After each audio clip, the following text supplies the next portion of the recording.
जब तक होश में आएंगे अंग्रेज तब तक भारतीय व्यापारी पूरे यूके को खरीद चुके होंगे। पूरा ब्रिटेन, पूरा अंग्रेजों का देश बिक चुका होगा भारतीय व्यापारियों के हाथों। ये यूं ही नहीं कह रहे हो, कुछ आंकड़े ऐसे हैं जो आपको अंदर तक हिला देंगे। टाटा और रिलायंस ने मिलकर एक ऐसा कारनामा कर दिखाया है जिसके रिटर्न्स अब सामने आ रहे हैं। परिणाम जो सामने आ रहे हैं वो हिला देने वाले हैं। टाटा और रिलायंस ने मिलकर के यूके के साथ क्या किया, इन्फोसिस कंपनी देश की, उसने यूके के साथ क्या किया, विप्रो कंपनी देश की, उसने यूके की कौन कौन सी चीजें खरीद ली हैं। अगर ये वीडियो आपने अंत तक देख लिया तो आप यकीन करने लगेंगे दोस्तों कि कितने करीब है भारत पूरे यूनाइटेड किंगडम के बाजार पर कब्जा करने से। जी हां दोस्तों, ध्यान से सुनिएगा। अस्सलाम वालेकुम। हाँ जी, तो क्या हाल चाल, आई होप कि आप सब ठीक ठाक होंगे। तो अपनी एक और वीडियो में आपको वेलकम करता हूँ।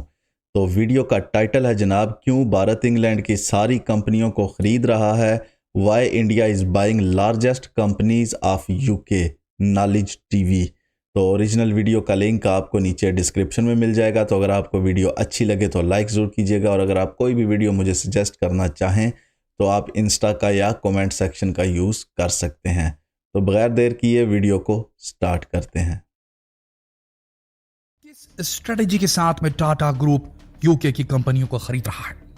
यह बात है सन 2000 की। जी हां दोस्तों, यह प्लान कोई अभी 3-4 साल, 5 साल या 10 साल में नहीं बना। यह बहुत लंबा प्लान है, बहुत ही सोचे समझे स्ट्रेटेजी के तहत यह किया जा रहा है।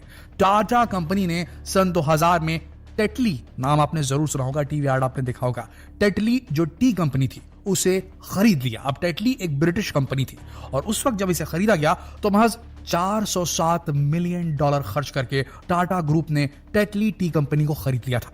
लेकिन जानते हैं उसके बाद क्या हुआ? उसके बाद टेटली टी कंपनी टाटा के हाथ में आने के बाद में एक ग्लोबल टी कंपनी बन गई दोस्तों, और आज उससे बिलियंस ऑफ डॉलर्स अर्न करता है टाटा। आप समझ रहे हैं इस बात को?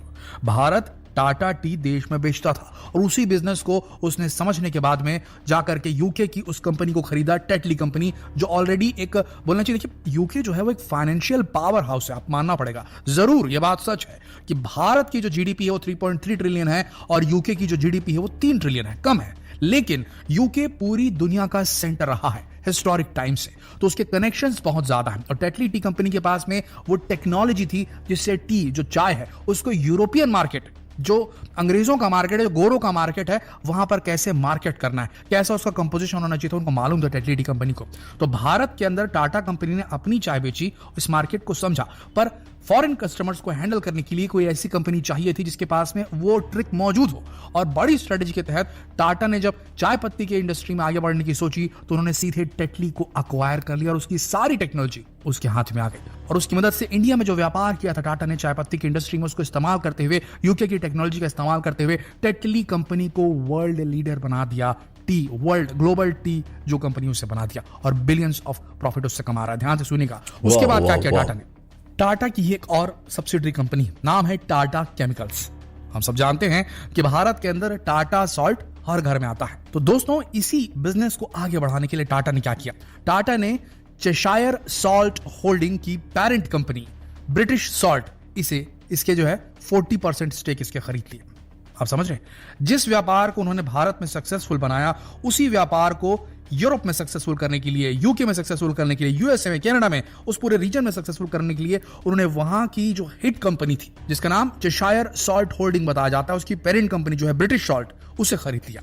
अब ब्रिटिश सॉल्ट पूरा यूरोप यूज करता है, यूके यूज करता है, यूएस यूज करता है। तो अब उस इंडस्ट्री में भारत में जो दिमाग जो पाया टाटा केमिकल्स ने टाटा सॉल्ट के साथ में, वो सारी बिजनेस स्ट्रेटजीज वहां पर अप्लाई की जाएगी और पूरे यूरोप के मार्केट को, पूरे यूएस यूके के मार्केट को अक्वायर कर लेगी टाटा कंपनी, और इस और आगे अग्रसर भी है। तो आप समझ लीजिए किस प्रकार से स्ट्रेटेजिक वे में जो टाटा कंपनी अपने आप को ग्रो कर रही है और साथ में इंडियन फाइनेंशियल फुटप्रिंट को बढ़ा रही। कैसे बढ़ा रही, वीडियो में आगे पता चलेगा। लेकिन रुक जाइए अभी एक मिनट। हम सबको मालूम है कि टाटा मोटर्स ने लैंड रोवर और जैगवार के जो मॉडल हैं फोर्ड के, वो खरीद लिए हैं।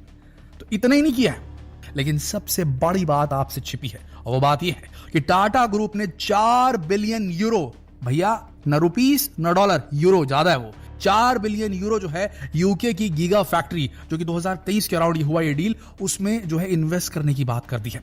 अब यूके की गीगा फैक्ट्री, 40 गीगावाट की उसकी क्षमता, ये गीगा फैक्ट्री करेगी क्या? आपको बताएं, जैगवार हो गया, लैंड रोवर हो गया, डिस्कवरी हो गया और दूसरे इस प्रकार के जो ब्रांड है, इनकी जो बैटरी मॉडल वाली गाड़ियां आएंगी उसको कस्टमाइज करेगी। तो किस तरीके से स्ट्रेटेजी बना करके पहले जगवार, लैंड रोवर, फोर्ड, इसके जो मॉडल्स को खरीदा गया, फिर उसकी बैटरी ऑपरेटेड जो उसके वर्जन है उसको डेवलप करने के लिए गीगा फैक्ट्री वहां पर लगाई जा रही है। तो दोस्तों किस तरीके से देखिए मार्केट को कैप्चर कर रहा है टाटा। यहां पर ध्यान दीजिए थोड़ा इस तरफ।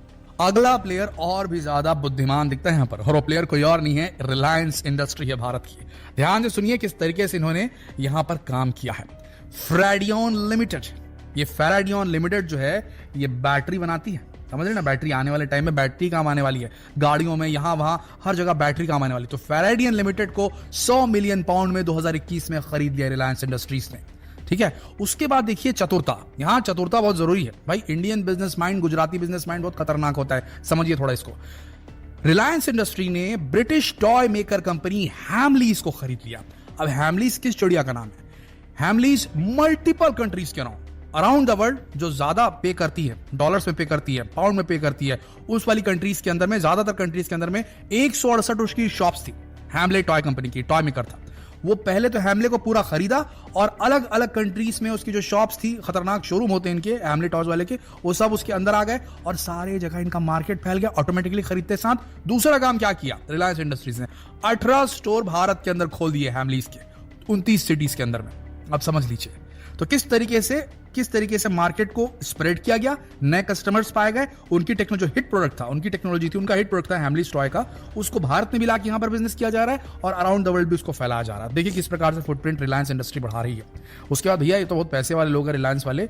British hotel stock park, iconic hotel है दोस्तों, अंग्रेजों का आइकॉनिक होटल है ये hotel stock park, 57 million pound में इन्होंने खरीद लिया।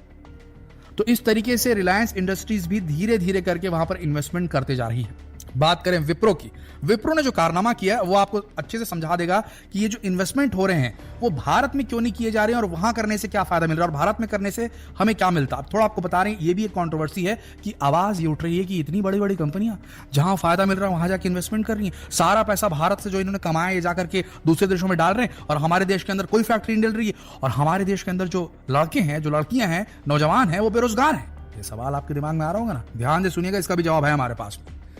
विप्रो का पहले समझिए विप्रो क्या कर रहा है। विप्रो ने $1.45 बिलियन देकर के कैपको नाम की एक लंदन बेस्ड, लंदन हेडक्वार्टर वाली एक कंसल्टेंसी फर्म को खरीद लिया है। कैपको ऑफिशियली जिसे द कैपिटल मार्केट्स कंपनी कहा जाता है। इनका काम क्या है? Business and technology management consultancy, यानी कि आप अपना बिजनेस लेकर के आइए, हम उसको एनालाइज करेंगे और कैसे उसको ऑप्टिमाइज करके आप और ज्यादा फायदा कमा सकते हो कम मेहनत करके, वो हम आपको बताएंगे। Consultancy service, technology management consultancy, ये आपको बताएंगे आपके बिजनेस के हिसाब से कौन सी टेक्नोलॉजी आपके लिए बेस्ट रहेगी, जो आपके प्रोडक्शन को बढ़ा देगी, आपके प्रॉफिट को डबल टिबल कर देगी। तो ये हम कंसल्टेंसी प्रोवाइड करते हैं। तो कैपको जो थी वो यूके की business and technology management consultancy firm थी और इसका प्रॉफिट सीधा सीधा उठा लिया विप्रो ने। 7,000 एम्प्लॉय थे भाई साहब इसके पास में, अमेरिका, यूरोप, एशिया पैसिफिक सब में इसके जो है हेडक्वार्टर वहां मौजूद थे। तो सोचिए कितने व्यापारी, कितने बिजनेस ओनर्स आते होंगे कैपको के पास में ये पूछने के लिए कि भाई हम अपना बिजनेस कैसे ग्रो करें, हमारे बिजनेस में काम नहीं हो पा रहा है, कौन सी टेक्नोलॉजी यूज करें, आप बताइए, आप गाइड कीजिए। ये पूछने के लिए उसके पास क्लाइंट बनकर आते हैं और उसके लिए बाकायदा पैसे देते हैं। इस कंपनी को विप्रो ने अक्वायर कर लिया। अब विप्रो के पास में वो सारे कस्टमर आ जाएंगे अमेरिका के, यूरोप के, एशिया पैसिफिक के, जिनको अपने बिजनेस को फाइन ट्यून करवाना है। और वो टेक्नोलॉजी वो आपको कैपको खरीदने के बाद सीधे सीधे नहीं मिल गए दोस्तों, आप समझ रहे। अब उसी टेक्नोलॉजी का यूज करके विप्रो इसे रेस्ट ऑफ द कंट्रीज में फैला सकता है और भारत में भी फैला सकता है। ये सबसे बड़ी बात है। हो ये रहा है दोस्तों, ध्यान से सुनिएगा इस बात को, हो ये रहा है कि भारत जब बाहर इन्वेस्ट कर रहा है तो हम सिर्फ वहां पर पैसे नहीं बना रहे हैं, हम वहां से उनकी टेक्नोलॉजी भी खरीद रहे हैं। टाटा ने जब जैगवार खरीदी तो जैगवार की जो टेक्नोलॉजी थी, हाई टेक, उसका जो मशीनरी इस्तेमाल हो रहा था, वो टेक्नोलॉजी भी भारत ने खरीद ली। अब उसको देख करके भारत के इंजीनियर्स और बेहतर बना सकते हैं, आप समझिएगा इस बात को। और यहां पर अगर आप देखिए विप्रो ने जो ये बिजनेस को कैसे ग्रो करना है, ये टेक्नोलॉजी वहां से खरीद ली, उसका इस्तेमाल भारत में किया जा सकता है। बिजनेसेस में कहां प्रॉब्लम आ रही है उसको टेक्नोलॉजी से कैसे सॉल्व किया जा सकता है, उसके सॉल्यूशंस कैसे प्रोवाइड करती है कैपको जानती थी और कैपको की उस टेक्नोलॉजी को खरीद लिया यहां पर विप्रो ने। अब उसे भारत में भी अप्लाई किया जा सकता है और दूसरे देशों में भी अप्लाई किया जा सकता है। और अगर भारत की किसी कंपनी को किसी नई कंट्री में बिजनेस करना हो तो जरा सोच के देखिए वो एम्प्लॉय कहां से लेगा। अगर उसी कंट्री से लेगा तो ठीक है, उसको थोड़ा एक्सपर्टीज मिल जाएगी, लेकिन वो महंगा भी पड़ेगा, इनको आदत है सस्ते लेबर की। सस्ता लेबर कहां मिलता है दोस्तों? भारत के अंदर। तो भारत के लड़कों को वहां पर काम मिलना शुरू हो जाएगा, तो भारत में भी जॉब क्रिएशन होना शुरू हो जाएगा। अब ध्यान से सुनिएगा, इन्फोसिस ने क्या कांड किया यूके में, भी सुन लीजिए आप। इन्फोसिस ने ब्रिलियंट बेसिक नाम की एक यूके की कंपनी को खरीद लिया। अब ये ब्रिलियंट बेसिक्स करती क्या थी? ये डिजिटल ट्रांसफॉर्मेशन करती थी। ये London based design and customer experience studio provide कराती थी। 2017 में एक्विजिशन हुआ था और इसके साथ ही जो कैपेबिलिटी थी इन्फोसिस की end to end digital transformation solution देने की अपने ग्लोबल क्लाइंट्स को, वो सक्सेसफुल हो गई। बहुत आसान भाषा में समझाएंगे, ध्यान से सुनिएगा। अब आप बोलेंगे भाई कस्टमर एक्सपीरियंस किस स्टेप का मार्केट है, ये डिजिटल स्टूडियो क्या होता है? तो ध्यान से सुनिए, अगर आपके पास कोई प्रोडक्ट है जिसको आप लॉन्च करने वाले हैं, तो उस प्रोडक्ट को लेकर के जाइए इनके पास में, डिजिटल स्टूडियोज के पास में जाइए। वो उस प्रोडक्ट की पूरी मार्केटिंग कैसे करनी है, डिजाइनिंग कैसे करनी है, कैसे उसको मार्केट में लेकर के आना है, कस्टमर एक्सपीरियंस उसको मॉनिटर करेंगे लोग अपनी टेक्नोलॉजीज के माध्यम से, एआई के माध्यम से, कि हमने इसको इस पर्टिकुलर वेबसाइट से बेचा, बेचने के बाद में कस्टमर का क्या बिहेवियर रहा, कैसा एक्सपीरियंस रहा, ये आउटपुट इनपुट ये डेटा ये सीधा उस कंपनी के पास में जाएगा जो इस प्रोडक्ट को बना रही है। इससे उसको हेल्प मिलेगी अपने प्रोडक्ट को सुधारने में और अपने सेल्स को बढ़ाने में। आप समझ रहे हैं कहां मार्केट ज्यादा, एक पूरा नॉलेज निकाल करके इनको देना। ये होता है डिजिटल स्टूडियो। मल्टी फेसेटेड यहां पर टीम मौजूद रहती है और इनका मेन उद्देश्य रहता है क्लाइंट्स को उनके बिजनेसेस में हेल्प करना। दूसरा चीज जो डिजिटल ट्रांसफॉर्मेशन की हम बात कर रहे थे, जो कि ये कंपनी करती थी ब्रिलियंट बेसिक्स, ये जैसे कोई भी खेती कर रहा है या फॉर एग्जांपल कोई एक बड़ी रिटेल स्टोर चला रहा है, उसको डिजिटल ट्रांसफॉर्मेशन करना है, या तो वो जो रियल वर्ल्ड में मार्केट में काम कर रहा है उसके साथ में उसको ऑनलाइन प्रेजेंस चाहिए, तो उसमें ही हेल्प करते थे। जैसे खेती कर रहे हैं तो इसमें ड्रोन टेक्नोलॉजी हो गया, आपका रोबोटिक टेक्नोलॉजी हो गया, इसका इस्तेमाल करके कैसे खेती को आप इंप्रूव कर सकते हैं, इसे डिजिटल ट्रांसफॉर्मेशन कहा जाता है। इंटरनेट ऑफ थिंग्स और इस प्रकार की एडवांस टेक्नोलॉजीज और एआई का इस्तेमाल करके बिजनेसेस को कैसे ट्रांसफॉर्म करना है, कैसे उनको ऑनलाइन प्लेटफॉर्म पे लाना है, यानी कि डिजिटल ट्रांसफॉर्मेशन, इस मेथड पे काम कर रही थी, इस पर्टिकुलर सेक्टर में काम कर रही थी ब्रिलियंट बेसिक्स, और इसे इन्फोसिस ने खरीद लिया है। अब ये सारी कैपेबिलिटीज डिजिटल ट्रांसफॉर्मेशन की ये इन्फोसिस के पास में आ गई। अब थोड़ा ध्यान देकर समझिए, डिजिटल ट्रांसफॉर्मेशन आने वाले वक्त में होटल्स में होगा, आने वाले वक्त में खेतों में होगा, हर जगह होगा। होटल में तो होना शुरू भी हो गया। अब भाई ये जो जोमेटो आपका चलता है, जोमेटो जो चल रहा है, ये बेसिकली है क्या? ये डिजिटल ट्रांसफॉर्मेशन ही है। उन होटल्स के पास में वैसा है कि फोन पे उनके पास मैसेज आता है, वो खाना भेज देते हैं। इसे डिजिटल ट्रांसफॉर्मेशन ही कहा जाता है। तो दोस्तों इन सारी चीजों से यूके के अंदर भारत की पैठ न सिर्फ बढ़ रही है, बल्कि यूके के अंदर भारत के लोग काम करने भी जा पा रहे हैं। भारत के जो बिजनेसमैन हैं उनके पास में वो टेक्नोलॉजी आ रही है जो कि यूके में सक्सेसफुल थी, एडवांस टेक्नोलॉजी। और हमें ये नहीं भूलना चाहिए दोस्तों कि ये जितने भी यूके, यूएसए, इस टाइप की कंट्रीज हैं, यूरोपियन कंट्रीज हैं, ये काफी पैसा खर्च करती है अपने R&D में, रिसर्च एंड डेवलपमेंट में। उसके बाद एक पर्टिकुलर सर्विस या प्रोडक्ट को लॉन्च करती है। तो इनका जो R&D पे इन्होंने खर्चा किया है, वो सीधा हम जब खरीदते हैं उस कंपनी को तो हमको सीधा फ्री में मिल जाता है। और R&D उन्होंने जो किया है, जहां तक खोज की है, उसके वो हमें मिल गई, तो प्रॉफिट हम सीधा उससे कमाएंगे और उसके आगे हम आगे लेके जा सकते हैं जो प्रॉफिट आएगा उससे। तो दोस्तों कुल मिलाकर देखा जाए तो इसमें भारत के लिए प्लस प्लस ही है, नेगेटिव कुछ नहीं है। याद रखिए अंग्रेजों ने पूरे भारत को लूटा था, भारत की हर दौलत लूट ली थी, लेकिन लूटा क्या था? सोना ही लूटा था, गोल्ड ही लूटा था, चांदी ही लूटी थी।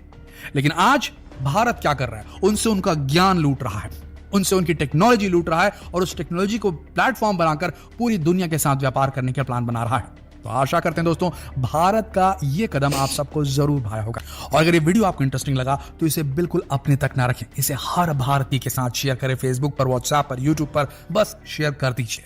जल्दी मिलते हैं आपसे अगले वीडियो में, तब तक के लिए आप सबका इस वीडियो के अंत तक बने रहने के लिए दिल से धन्यवाद। हाँ जी, तो ये थे जनाब बड़ी इंपॉर्टेंट वीडियो थी।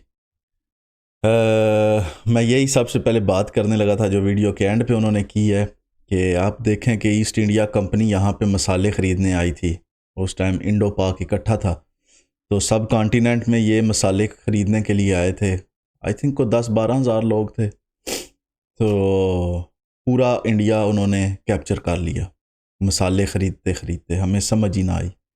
उस टाइम के जो राजा महाराजा थे ज़्यादातर वो भी बिक गए, गद्दारी कर गए, उनको उनके बच्चों को इंग्लैंड में थोड़ा सा स्टेटस मिला, वो भी सारे मलाइम हो गए।